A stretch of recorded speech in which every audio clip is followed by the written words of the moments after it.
Aku Galang. Saat ini, aku berusia 25 tahun. Dan aku bekerja freelance di sebuah media harian. Pekerjaan sampinganku kadang jadi sopir antar jemput. Aku jalani semua demi menambah penghasilan. Di hari Minggu aku biasanya mencuci mobil di salon cuci langgananku kalau lagi gak ada job. Dan itu hampir tiap minggu aku selalu mencuci mobil di salon tersebut.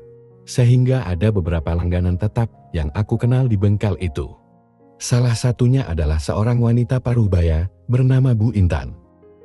Saat aku puji masih cantik, Bu Intan selalu merendah dan bilang kalau dia sudah tua, karena usianya sudah lebih dari kepala 4. Walaupun sudah berusia 45 tahun menurut pengakuannya, jujur, Bu Intan wajahnya masih nampak cantik dan menarik sekali menurutku. Wajahnya sekilas kayak artis, karena sangat terawat. Tinggi sekitar 165 dan berat badannya profesional. Lengan tingginya, kulitnya putih mulus, rambutnya panjang hingga menyentuh pinggang. Bodinya juga ramping dan tinggi semampai. Berawal dari percakapan itu, kami pun bertukar nomor HP. Dan kadang janjian kalau mau mencuci mobil. Dan tak jarang juga, Bu Intan memintaku untuk mengantarkannya bersama putrinya bila mau keluar kota. Dan selalu memberiku ongkos lebih. Karena seringnya ketemuan di bengkel dan juga mengantarnya, lama-lama aku mulai menaruh hati padanya. Namun rasa itu selalu aku pendam. Aku takut mengatakan isi hatiku. Karena Bu Intan adalah seorang bos yang menggantikan suaminya setelah 5 tahun yang lalu meninggal dunia. Sebagai seorang single parent, aku sangat salut pada Bu Intan. Karena telah sukses menjalankan perusahaan besar peninggalan suaminya. Pada hari itu di bulan Januari sekitar pukul 1 siang, HP-ku bergetar. Setelah kulihat ternyata ada pesan masuk dari Bu Intan yang mengatakan bahwa Bu Intan minta tolong besok mengantarnya untuk menengok ibunya, sekaligus liburan tahun baru dengan menggunakan mobilku. Karena mobilnya lagi di bengkel yang belum selesai diperbaiki setelah sempat terjebak banjir. Aku pun menyetujuinya. Dan malam harinya, Alu sudah tidur sejak jam 9 agar besoknya aku lebih fresh untuk perjalanan jauh. Pagi harinya, sekitar pukul 7 aku sudah sampai di rumah Bu Intan. Saat pertama kali melihat rumah Bu Intan, aku sangat kagum. Karena rumahnya yang begitu mewah berarsitektur minimalis dan tertata rapi. Tampak membuat suasana menjadi sangat sejuk. Maklum aku baru pertama kali ke rumahnya. Setelah persiapan, dia rasa cukup. Lalu Bu Intan mengajak berangkat dan langsung menuju ke mobilku. Aku sangat kaget karena hanya kami berdua yang berangkat. Lalu aku pun bertanya, "Lau kok hanya berdua? Emang Putri Ibu gak ikut liburan tahun baru juga?" tanyaku. "Putriku sudah berada di Bogor dari seminggu yang lalu Mas," jawab Bu Intan. "Terus emangnya kenapa kalau berdua?" tanya Bu Intan kemudian. Aku jadi bingung menjawabnya. "Ya gak apa-apa Bu Intan, cuman aku tidak meneruskan ucapanku." "Ya udah ayo kita berangkat." Aku kemudian membukakan pintu belakang mobilku. "Mas Galan, kok aku disuruh duduk di belakang?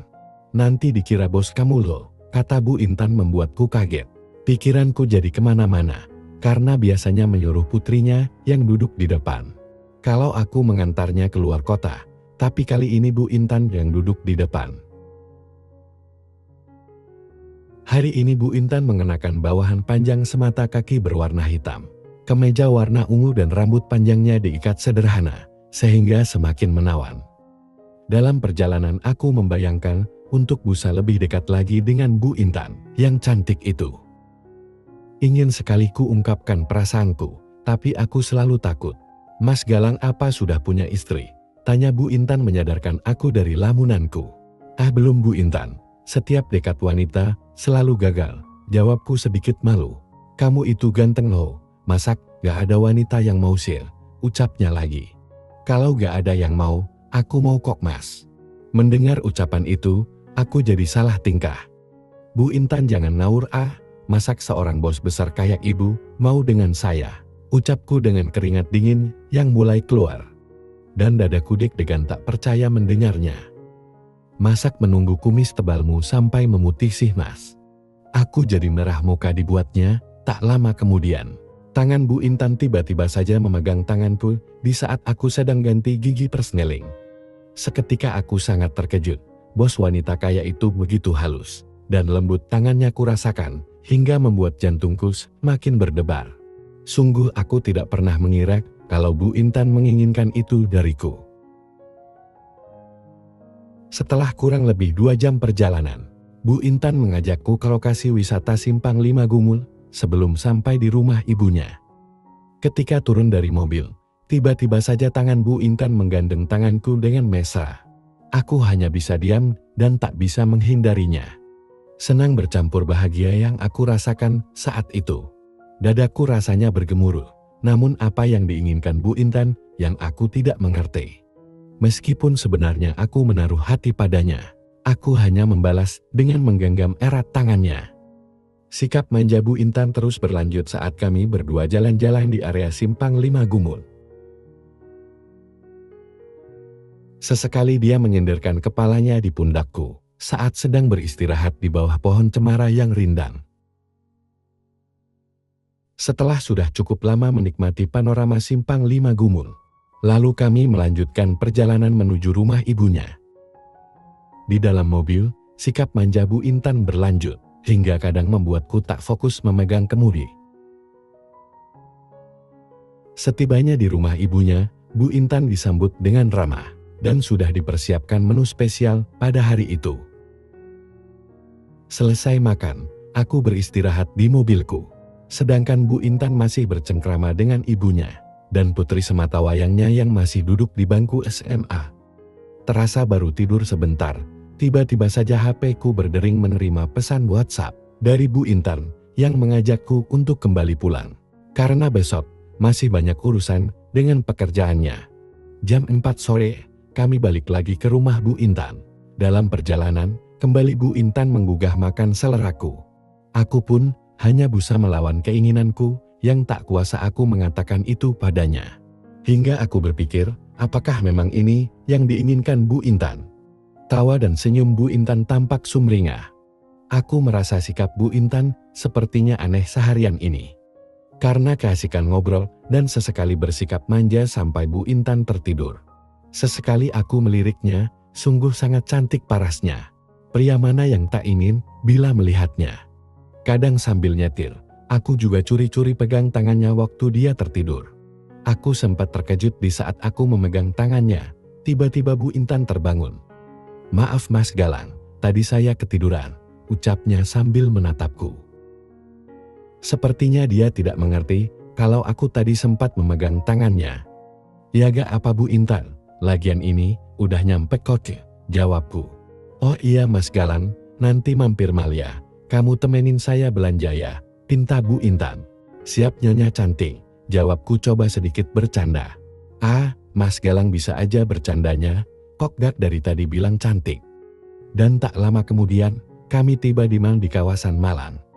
Saat belanja di mal itu, aku sangat terkejut ketika kemeja Bu Intan yang tidak benar, hingga membuat keduanya nampak sedikit terlihat olehku kala Bu Intan membungkuk, mengambil barang belanjaan di rak bagian bawah.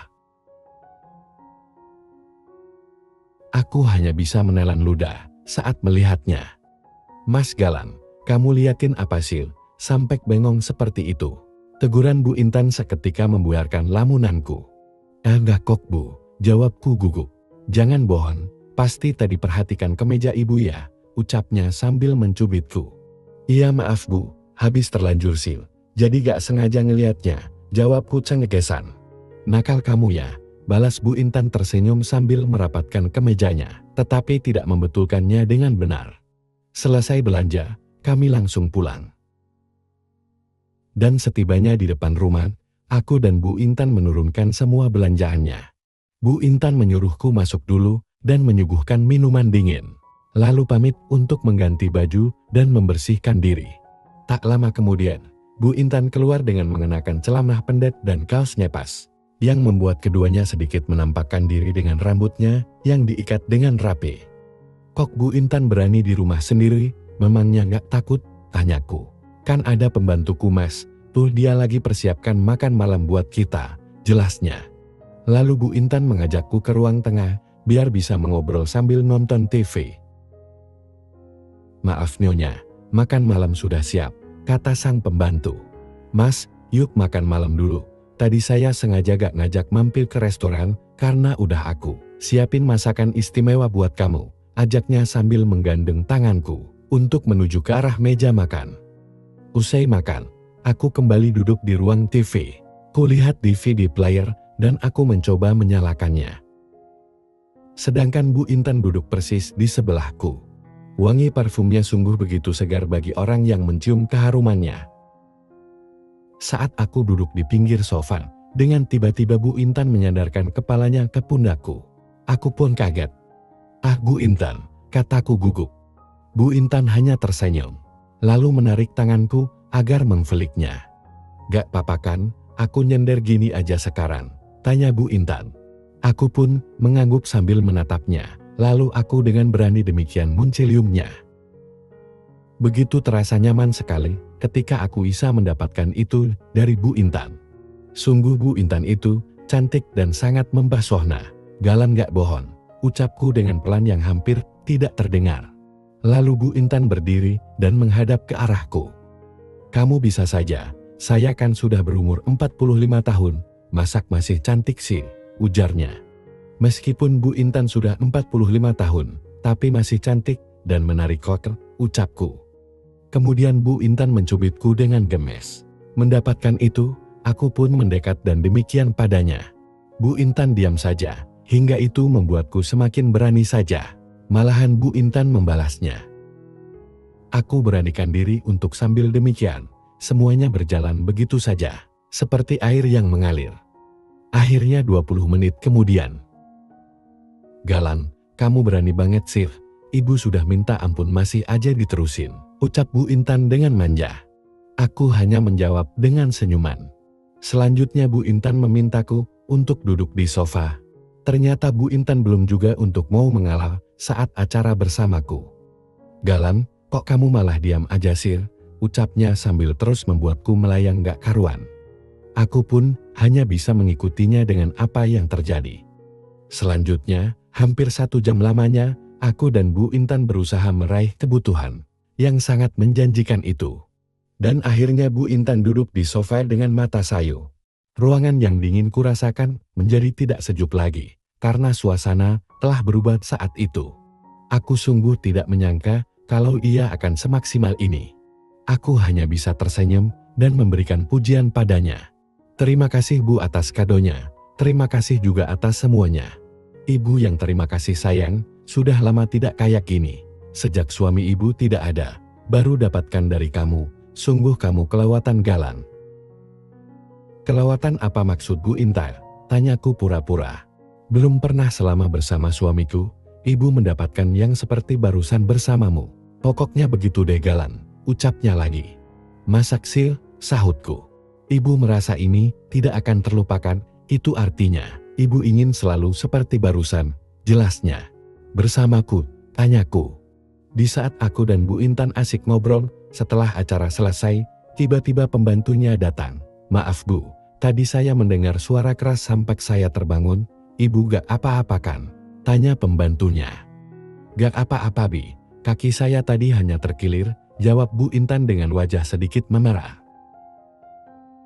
Lalu pembantunya itu kembali lagi ke kamarnya. "Oh iya, mau kan Mas Galan mulai sekarang menjadi kekasih setiaku?" tanya Bu Intan. "Ya pasti saya tak akan menjadi orang bodoh Bu Intan," jawabku. "Galan, maksud kamu apa? Kamu tidak mau?" ucap Bu Intan tampak raut wajahnya kelihatan sedih.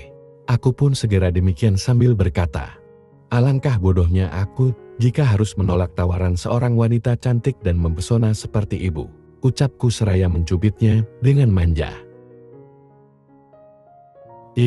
Kamu pinter bikin ibu baper, sampai membuat ibu sempat sedih. Tapi beneran yang gak bohong. Kamu jangan sampai cari wanita lain," pinta Bu Intan. "Iya, Galan janji sayangku, ngapain cari yang lain?" Bu Intan tahu gak, sebenarnya sejak pertemuan kita yang pertama di salon cuci mobil itu, aku sudah merasa tertarik dan jatuh hati sama ibu lo, ujarku. "Masa iya Sin? Tapi kenapa tidak kamu utarakan saja waktu itu?" Ya udah sekarang jangan panggil ibu lagi ya, pintanya. Tapi Galang lebih enak panggil ibu. Memangnya kenapa? Galang gak tulus, tanya Bu Intan cemberut. Galang takut kalau nanti ibu gak mau kuajak nikah, jawabku sedikit bercanda. Memangnya kamu gak nyesel sama Juan Duah, ucapnya. Kalau Juan Duah kaya dan cantik kayak Bu Intan, Galang gak berani nolak, ucapku serius. Ah kamu ya, tunggu aja nanti, jawab Bu Intan dengan serius dan tersipu. Tak terasa sudah pukul 12 malam, lalu aku pamit pulang dan dihadiahi cilikuman manja. Aku pun pergi meninggalkan rumahnya penuh dengan senyuman. Begitulah awal kedekatan bersama Bu Intan, yang kini telah sah menjadi istriku. Demikianlah kisahku ini. Semoga teman-teman terhibur ya. Terima kasih.